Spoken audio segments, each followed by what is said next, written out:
The Minnesota Timberwolves had a promising start in Game 1 of the Western Conference Finals, but it all unraveled in the second half. Finch stuck to his usual 8-man rotation, relying on Naz Reid, Donte DiVincenzo, and Nickeil Alexander-Walker off the bench. Unfortunately for Minnesota, that trio had one of their worst outings at the most crucial moment. They combined to shoot a dismal 7 of 36 from the field, including just 5 of 28 from beyond the arc. It was a cold night for the Wolves' second unit, and it played a major role in their 114-88 collapse to the Oklahoma City Thunder. Early on, Minnesota looked sharp from deep.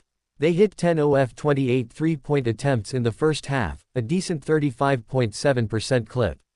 Though they weren't dominating, they carried a 4-point lead into halftime. But even then, the warning signs were there. The Wolves were leaning too heavily on the perimeter game and showing little interest in attacking the paint. That approach backfired spectacularly after the break. The Thunder adjusted defensively, clamping down on Minnesota's shooters and cutting off driving lanes. Meanwhile, OKC began asserting themselves offensively, particularly in the paint. The Timberwolves continued firing from deep, but the shots stopped falling. In the second half, they shot just 21.7% from three, and their inability to pivot to a more physical style doomed them. Oklahoma City didn't just win the paint battle, they dominated it. The Thunder outscored the Timberwolves 54-20 in the paint, punishing Minnesota inside and out. It was a masterclass in second-half adjustments by Thunder coach Mark Daigneault. One of Daigneault's most critical decisions came in his handling of Julius Randle. Randle had 20 points in the first half and looked poised to lead the Timberwolves to a win.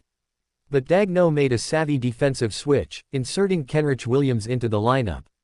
Williams, who had barely seen action in the previous round, used his strength and physicality to frustrate Randle and limit him to just 8 points in the second half. It was a pivotal move that turned the tide.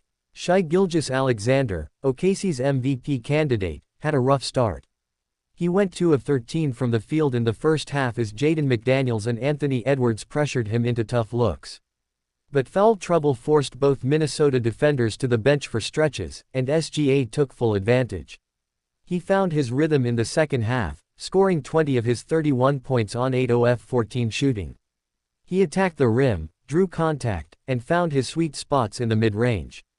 Edwards himself had a scare late in the first quarter when he rolled his ankle, but he returned and finished with 18 points.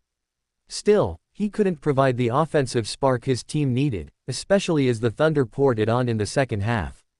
It was a game of two halves, Minnesota with promise early, Oklahoma City with power late. The Timberwolves were outscored 70-40 after the break, and their reliance on outside shooting without a paint presence proved costly. Meanwhile, the Thunder showed poise, resilience, and versatility. OKC's second-half performance wasn't just a win, it was a statement. Gilgeous-Alexander's consistency, the role players stepping up, and Daigneault's in-game adjustments all signaled a team ready for the final stage. Game 1 went from close contest to blowout in a matter of minutes, and Minnesota had no answer. For the Timberwolves, it's a wake-up call. For the Thunder, it's validation. The Thunder looked like a complete team, unfazed by the moment, energized by the challenge. Their bench contributed, their defense was stifling, and their stars delivered. Minnesota, on the other hand, must regroup. The bench must improve. The offense needs more balance. And the coaching staff has to make faster in-game adjustments. Relying on streaky shooting isn't a winning formula in the playoffs, especially not against a team as locked in as Oklahoma City. Game 1 was a blow to Minnesota's confidence, but the series is far from over. The Timberwolves have the talent to bounce back, but they'll need to adapt quickly. Because if Tuesday night's second half was any indication, Oklahoma City is just getting started.